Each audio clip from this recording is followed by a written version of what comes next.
You're listening to the Anxiety Ridden Moms Club, Season 2. I'm Kylie. And I'm Gina. Real moms, real anxiety, real conversations. Let's dive in because chaos is our cardio.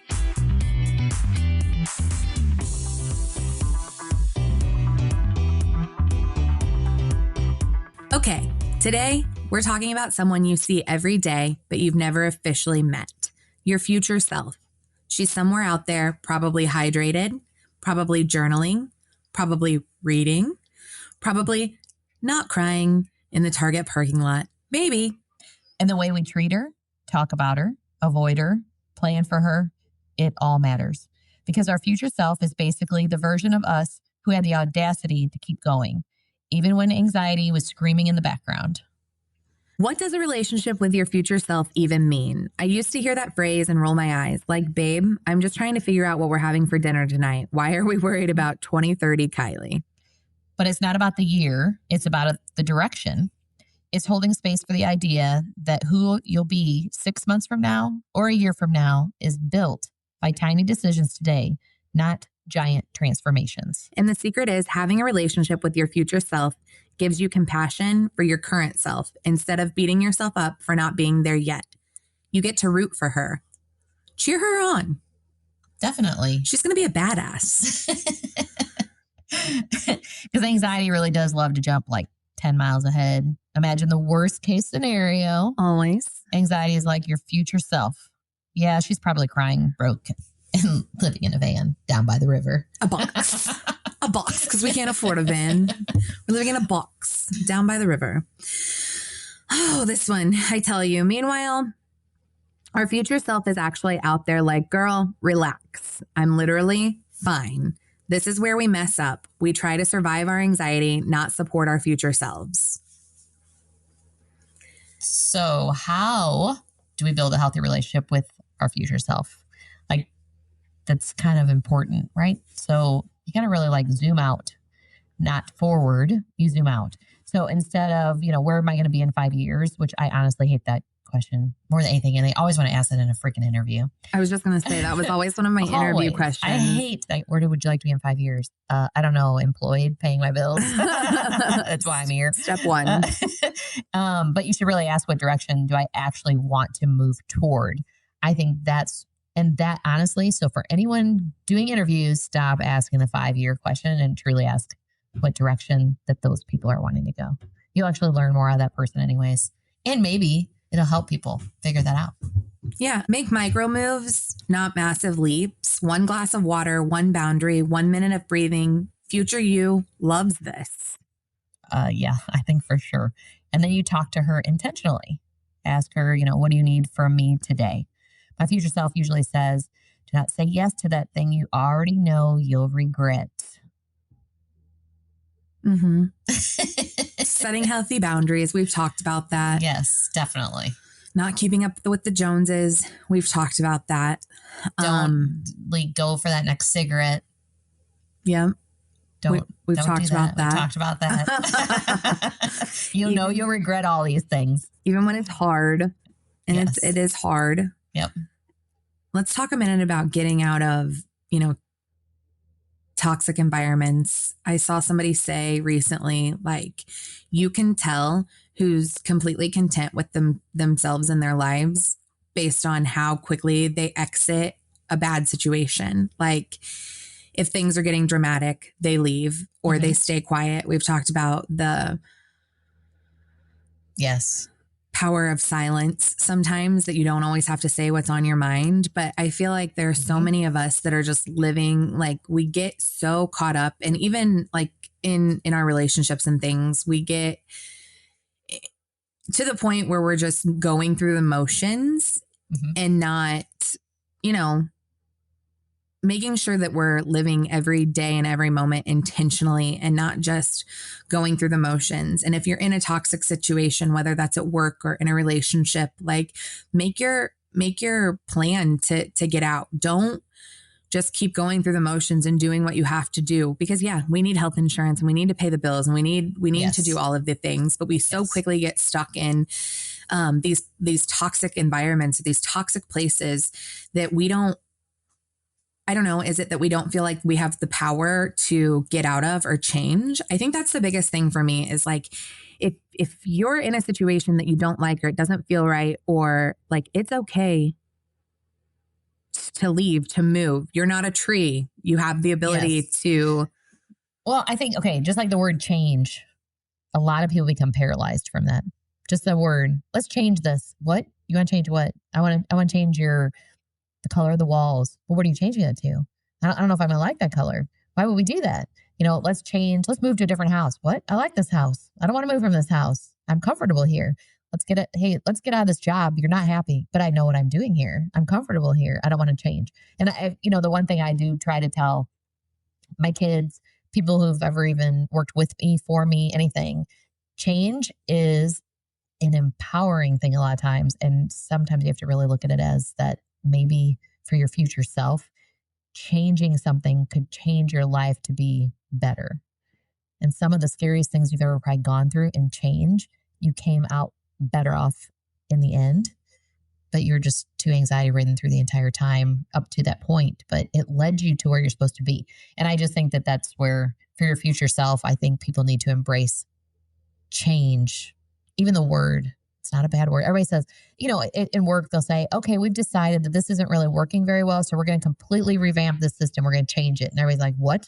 But I know the system. I don't want you to change it. Well, but the system doesn't shit. work. It's not efficient and it doesn't work. And so we need to change it.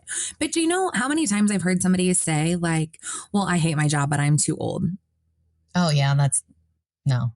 I understand if you're like, well, I only have 2 years. I'm going to retire and they're going to suck it up. I mean, I kind of understand that a little bit But more. what if you die? But, well, that's the thing about it. I don't think you should ever be. So you live the next 2 years miserable because you're going to get to retire and then you retire and you die. So like, well, even if it's just 2 years, like, do you really want to stay in a bad environment for another 2 years because you're so scared of? I think that's a generational thing too, though. So I think that I think even like my parents' age group would have felt like, well, yes, you would just stay miserable because there's maybe a pension or there's maybe these different things for your future for financial reasons. And so they just sat in jobs for a long, long time that they hated. And then they would tell my generation, like, that's what you do. You work hard. It's so that way you get all these things. So that way when you retire, you have all these benefits, blah, blah, blah. Right. And I think that that's where like your generation started looking at it more as, well, really, I mean, the job sucks. And I deserve better. My life should not be this miserable. And I definitely agree with that. I mean, I agree in a probably a middle ground on it. I mean, at the end of the day, you need a job and you need to be able to pay your bills. And without being able to have a job and pay your bills, you don't get happier without that. But I do think that people should realize that you do not have to stay at a job. And don't do it because you're just comfortable. Don't do it because you just have the 2 more years left. Because truly, there are a lot of people that I've known in my life that have passed away way too young and never got to enjoy retirement. And then you have, and on the flip side, you do have to be prepared because what if you do live to be 95 years old? You don't want to be a 95-year-old with no money because you were too busy being happy while you were 20, 30, 40 years old, but I was so happy and now I'm retired and miserable because I have nothing. So I do think there's a balance, but I just think that we need to definitely stop and smell the roses, enjoy our families. And just like people do say, you can't take the money with you when you die. Although I do feel like there's people who would say, yes, but I like to leave it to my family. So there's always an argument in every way you look at it. I think it depends on your values and how you see life for yourself. So if for you, that's what you want to do, I think it's fine. But I just think people put too much emphasis on like, I'm stuck at this place that I'm at and nobody is stuck at a company that they're at. There's so many opportunities.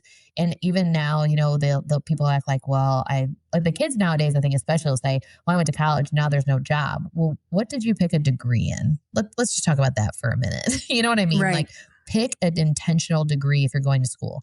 This degree, is there jobs in that degree? Yes or no? What are you going to be able to do? How are you going to be able to make it happen? Everybody should have a plan. It should always be plan for the worst, expect the best and plan for the worst, right? So that's the thing about it is you should always plan out anything that's even your life for retirement, things like that. You should always put money away and be smart and make sure that have a happy life. But I think in my generation, and not as bad, but definitely we're taught from our parents, like you just sit in it, muscle through, doesn't matter. They're in charge. Your generation is like, screw them. I want Yeah. to be And, happy. I will say, and I know that I'm a quote unquote millennial, but I do feel like I have some, I don't know. I feel like I can fit into multiple generations. Kind of just, I have good work ethic. I know how to work hard. I know, I think that some people don't live in it maybe long enough. Like there are job hoppers or there are people that just don't want to work that hard. And like that's not necessarily me. With my new job, I was honest. Like I don't know the philanthropy space. I don't know the financial space, but what I do know is how to work hard, how to be loyal, how to be committed, how to learn. I think that's what, though, like when you even say like you're a millennial, but you like feel like there's some differences in you. I think it's because in general, people have given millennials like the bad rap saying like they want to be so happy and work 20 hours, and that's just not realistic. Right. I mean, there may be a situation, you can live in a lesser amount, and there's always ways you can make adjustments to live however you want. I mean, if you want to work 20 hours a week, but that means you're going to downsize your home, you're going to downsize your life because that's how you want to be, then that's fine. But you're not going to, I mean, you have to really think of what's important to you, what do you want? But I think that that's the problem is there's a lot of millennials that I'm sure get frustrated because like my generation and older would look at them and say, well, your generation doesn't want to work. When you guys think that you should be, working, staying at home with your kids, playing all day long and just get paid because, I mean, doesn't make you happy to go work for somebody. But I think there's a lot of millennials truly that are out there that are like you. I think and I think there's certain things that you guys have opened up eyes to and forced upon some companies even to realize that people do have to have a work-life balance. I mean, it's destroyed marriages. I mean, left and right from, my husband works his butt off and he provides for his family so great and I never see him. And what do you think that does to a marriage? I mean, it eventually picks away at it. The woman sitting at home is upset and miserable and the husband's gone all the time and he misses out on so many things. It's not like he's happy. You know what I mean? So I think it's gotten to where now it's pushed, just like how your job has the, like you can take unlimited PTO, even though obviously it means nobody's really going to be off 6 months a year. You know what I mean? Like there's a reality here, right? But it gives you some flexibility to take care of what you need to take care of. It's a company prioritizing, letting it be known, hey, we have a business to run and we want you to be a part of it. And that's great. But we also understand that you have a life and you have to be there and present for your kids and your family. And I think that's what millennials have had some good push about. Work to live, don't live to work. And I guess, and I think it's made where the abilities, I know COVID kind of pushed it, but I think it also was starting to have a lot more work from home jobs, things that gave people the ability to work and do a good job. But yet when their kids got off the bus, at least there's something at the house. You know what I mean? I think that a lot of families want that. And so it's given just those opportunities. And I think that's where millennials have done a really great job. We just, in my generation, make fun of and bash the ones who say, well, I mean, I should just be out traveling and having fun and getting my nails done, my hair done, and, playing with the kids all day. And I mean, I guess I could work like 15 hours. Like, get a clue. Right. That's not life. That's not reality. You still have to save for retirement. You still have to save your money in case the freaking furnace breaks. Like, nobody else is going to come and do it. And I certainly sure as hell have been working my butt off so I can make sure I pay for it for you. So I just think that's, I don't know. People should there's things that our older generations in my generation can always learn from younger generations, just like we can learn from each other. Absolutely. For sure. Balance. It all comes down to balance and, not stealing company time, being productive, being, all of the things. It's balancing. It's work-life balance, period, in the story, and we need, for our future selves, we need to let go of the idea that we have to be perfect. We don't need a color-coded pantry and inner peace. We just, we just need to keep growing, keep learning, take the good, leave the bad. Yeah. Continue just, I don't know, working on ourselves and being the best version of ourselves that we possibly can. Yeah, I think I mean, I think we all owe it to ourselves. I mean, it comes down to even like happiness, realistically, like, I've mentioned before, even stuff is just that you have to create your own happiness. And I think that that's where anxiety has kind of like gotten out of control for a lot of people. And you owe it to your future self to be happy. And you And have it's okay to be happy. Yes. And that means that sometimes you can make a change or do something different, or maybe you need to spend some time working on going to the gym. Maybe you're somebody who never went to the gym and it's time to focus on you and go to the gym and feel healthier. Or maybe it's a new craft you want to learn and put some time in and take some time for yourself to take care of you. I mean, ultimately, that's what's going to help take care of your family and your happiness for sure. And who doesn't like a happy partner, happy parent? I think that makes a big difference. And I think we owe it to ourselves to do that. That's why if you're in a crappy job, there's other jobs out there for sure. And it might not be your dream job. It might just be temporary, but if it makes you happier, go for it. Well, and sometimes like exiting a job may mean you get the next job. You're like, hey, this isn't really what I thought I was going to get into, but it's just a stepping stone that gets you to where you needed to go that you didn't even realize. You know what I mean? There's a lot of people that I'll talk to that tell me that. They're like, I left this job. I hated it. The next job I went to, I mean, it was okay, but it I don't know. I just didn't, it wasn't my fit, but I was definitely not as miserable as the first one. Right. And so, but now I've landed a job that I am so in love with that I think it took me just getting out of there. And that job gave me that, getting out. And then now I've gotten to the place where I've never been happier ever. Just that extra push, We also need to learn to repair the relationships with ourselves when we slip. You don't abandon future you because you had a rough week. You apologize, regroup, keep going, keep digging. Oh, yeah. Yes. I think you definitely got to have some practical anxiety tips for future you. I think if you don't plan this out and have these things kind of like in your forefront, I think that you're not doing yourself any good for sure. Start building your roadmap to whatever you want the future to look at. So let's give some actual tools because we love a to-do list around here. So what are some actual tools that we can? So I think you got like name your anxiety like as a person. Janet is spiraling again. Janet was my grandma. I'm not gonna use that one necessarily. But create distance. It does give you control for sure. Lower the bar a lot. Future me will thank me for throwing the laundry in the wash. Not future me wants to fold all 6 loads and transform into Martha Stewart.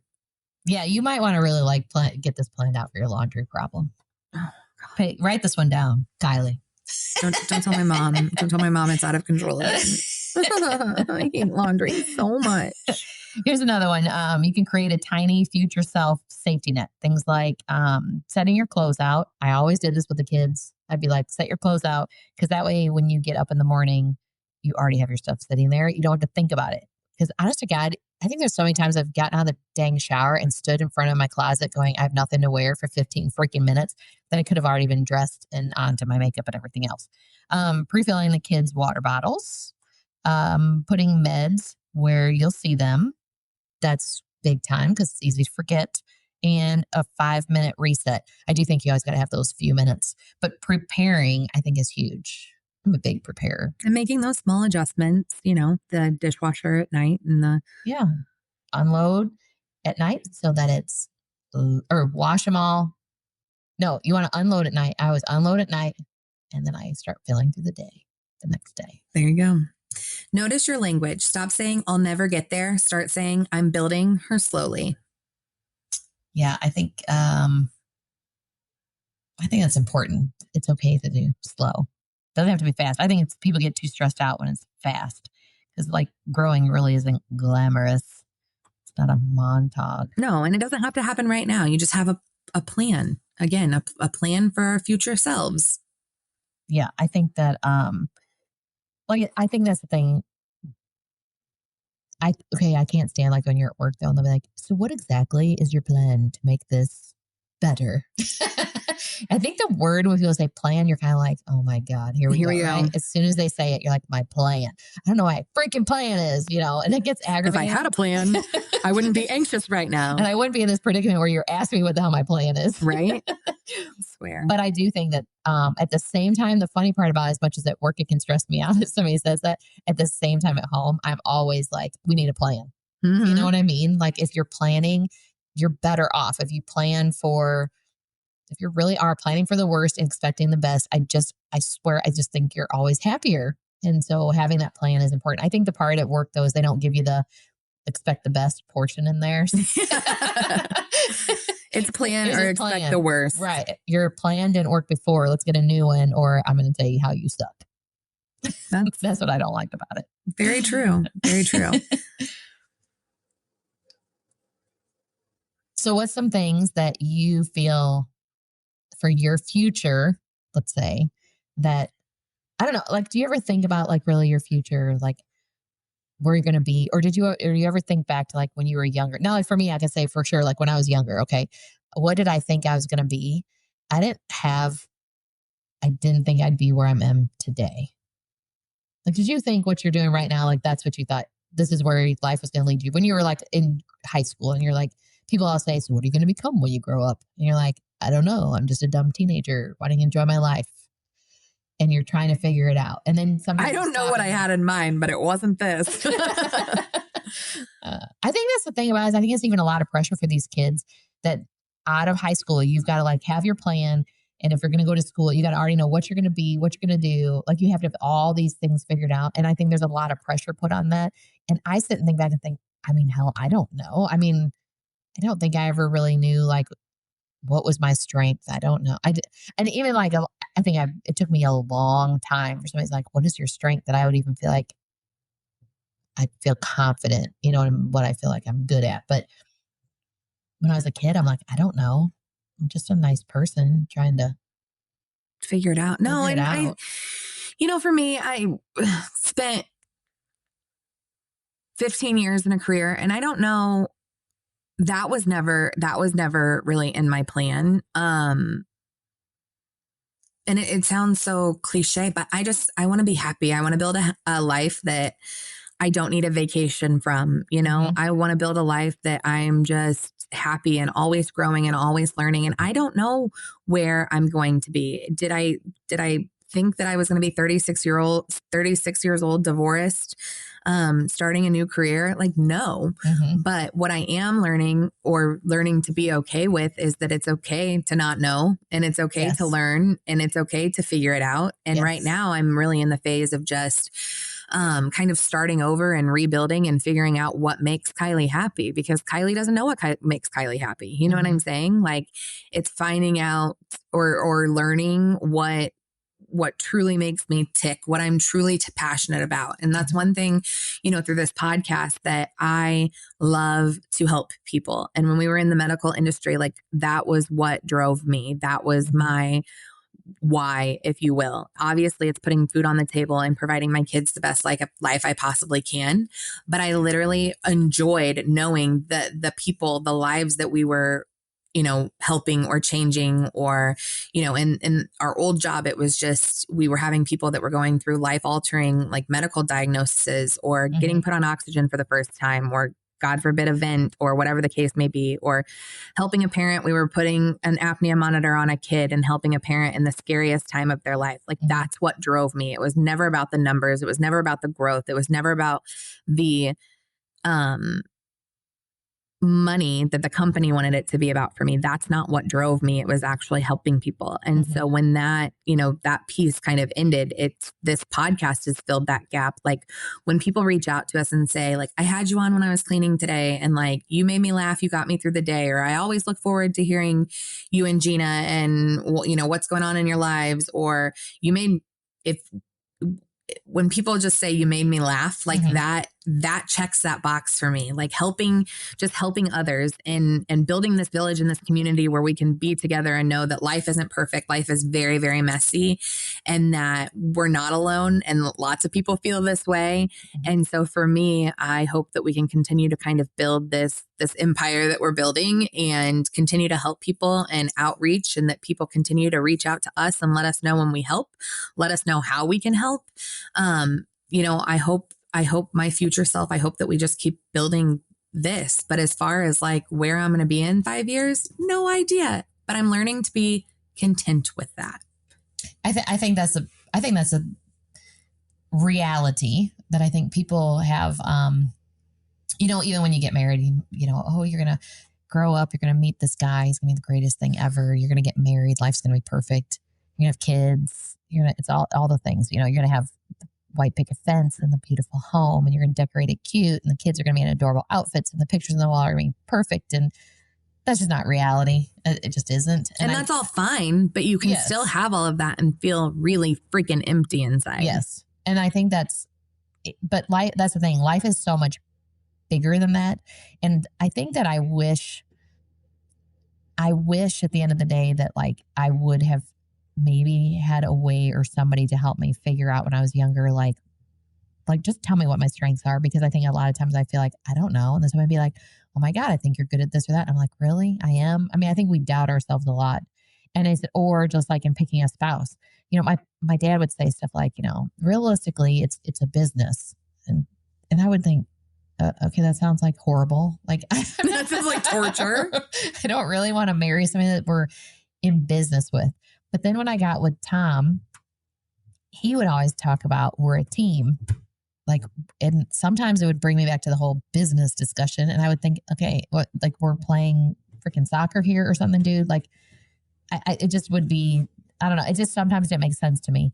And I think I wish it would have been talked to me about when I was younger to help me to understand that it is true. You have to pick somebody that you are on the same team, headed towards the same goals, and have the same basis of ideas. There was some guy that I actually saw on TikTok just recently. I can't remember his name. And he had just said that, do you know that out of all relationships, there is the main thing that lets you know is somebody going to make it or not make it is, are they friends? And because they don't have to like the same things, they don't have to want to be, one can love sports, the other one could care less. And one could want to, I don't know. There's a lot of things that they may want to do and the other person doesn't want to. They're like, the interests don't have to be the same. He said, ultimately, you have to have a strong friendship. And if you have that, those are the couples that make it through things compared to the other couples. Now, see, that probably would have resonated a little bit better to say, you have to be truly best friends, which I think can be a distortion in your mind when you're young, because you could think, well, I think this person's my best friend. Right. It's hard. But I do think I wish some of those things would have been, I don't know, there's ways to show us stuff when we're younger to help us to learn how to help take care of our future self. And it did not take me till I got older to figure it all out. But because now I feel like I have a better idea of where I may be headed. And not that I necessarily know if something will shift for work or something, just like this podcast was I was ever thinking, oh, I'm going to be a podcaster one day. That right. wasn't but I do think it's about being open to anything. I'm always open to anything. I will always talk to somebody if they want to talk to me about an idea of something to try. I'm always open to it. Always. I think that's what's important. Just being open-minded for sure. Yeah. And I think too many people are not. So a couple things for me to, and my future self, it's one, not explaining my boundaries to people who violate them. I don't owe anybody an explanation. Two, blocking or removing people who harm my peace. Just figuring out, again, what makes me happy and protecting my peace. If that's okay. Saying no. You and I have talked about this. Saying no without guilt or having to over-explain. It's okay to say no. Giving myself permission to heal at my own pace. And limiting my time with people who drain my energy. We keep talking about it, but growth hurts and growth is painful, but we've got to set those boundaries and know exactly, we might not know what it's going to look like in 5 years, right? But we can give ourselves the tools to. Well, we can at least know we can try to focus more on where we would like to go. with an open mind that if we had to turn right real quick, we should. Mm-hmm. And knowing our boundaries, you know? Yeah. And I think that's a big thing is boundaries. I think that we don't have enough of them. Like me and you? No. Well, sometimes I like to put a boundary of a wall between you and me. For sure. No, I just think that's the thing. I just don't think a lot of people put boundaries in place like they should, and we should. So we protect ourselves. And I think that we should, it would probably help us to make those changes or be ready for, hey, it's time to turn right real quick, Because growth, that's all a part of growing. Yes. Yes, it truly is. I think I sent you something like it gets really hard before it gets better. And I feel like that's the kind of phase, not because even when I say it's really hard, like it's so much better than it's been. So like, while it still feels messy and really, really hard most days, it's still way better than I could have imagined. So that's cool. Oh, yeah. I agree with that. I mean, I guess even like when Tom was in the hospital, I just think for the next, during that time, like I'll never forget, I came home one day and my pool was green. I could have blown the backyard up. Like the last thing I need to do is give two shits if there's clean, clear, beautiful, sparkling water in my pool, but I can't just leave it green to cause me a bigger problem. So I was just so annoyed. And then it was like, then I literally over the next like year or two, it was like every time I turn around and be like, oh, the washer's not working. Oh, the refrigerator's not working. Oh, this isn't working. You know what I mean? Like stuff. Oh, need a new air conditioner. And I was like, I swear to God, it was just like, we went from him having all these things to one problem after the other. And then I would tell him, I'm like, and every problem's at least $2,000. Right. You know what I mean? Problems just become more expensive. Yes. There's $2,000. Here's $2,000. And I just think that we have to always realize that at some point in time, it does end, and realize that just keep moving towards where you want to go, that then you get out of it. And now, I mean, we talk about it all the time. I mean, there's always problems in life. You always have to get through things. But I think that we never would have thought we would have gone through that. We also never would have thought we'd be here today. And it just makes us thankful, because it's like some of that stuff also made certain decisions maybe different. What you focus on maybe was a little different. I think it's a good thing. Not all of it's bad. Just being prepared. Things are always going to go wrong. Things are always going to break. And it's how we kind of react to those and set ourselves up and our future selves for the best version that we can possibly be. So ask yourself, what does the next version of me actually deserve? And how can I show up for her today in the smallest, kindest way possible? Your future self is proud of you, even if today you're overwhelmed, exhausted, or anxious. And she's grateful you're trying. That's the relationship that changes everything. Thank you for being in this village with us. Go do one tiny thing for your future you today, even if it's just taking a breath. We love you. Since this episode is landing on Christmas Eve, we wanted to take a moment at the end to talk directly to you, our village. Wherever you are right now, wrapping gifts, cooking, driving, hiding from your family in the bathroom, or finally getting a quiet second for yourself, we want to wish you a very Merry Christmas. This season is beautiful, but it's also a lot. The pressure, the expectations, the comparison, the mental load. It can be heavy. And if you're feeling that today, we just want you to know you are not alone. If this year looks different for you, if you're missing someone, going through something tough, or your heart just feels a little tender, we're sending you the biggest, warmest hug through your speakers. One thing we love about this village is that we get to show up exactly as we are, imperfect, overwhelmed, trying our best, and still growing. And somehow that's more than enough. So today, give yourself permission to slow down, to breathe, to enjoy one small moment that's just yours. Even if it's sipping your coffee alone in the pantry while your kids shake every gift under the tree. We're so grateful for this podcast and for every single one of you. Your messages, your support, your stories, they mean the world to us. And on this Christmas Eve, we want you to remember something. You matter. You're doing better than you think, and your presence in your family, in this village, in your own life is a gift. So from our families to yours, Merry Christmas. We hope tonight and tomorrow bring you peace, joy, and at least one moment that feels magical. And if the magic feels a little shy this year, that's okay. Borrow some of ours. We love you, Village. Merry Christmas. Merry Christmas. If no one's told you lately, let me be the one to say it. You're not failing, you're growing. You're not broken, you're becoming. And you're doing better than you think. Thanks for being here today.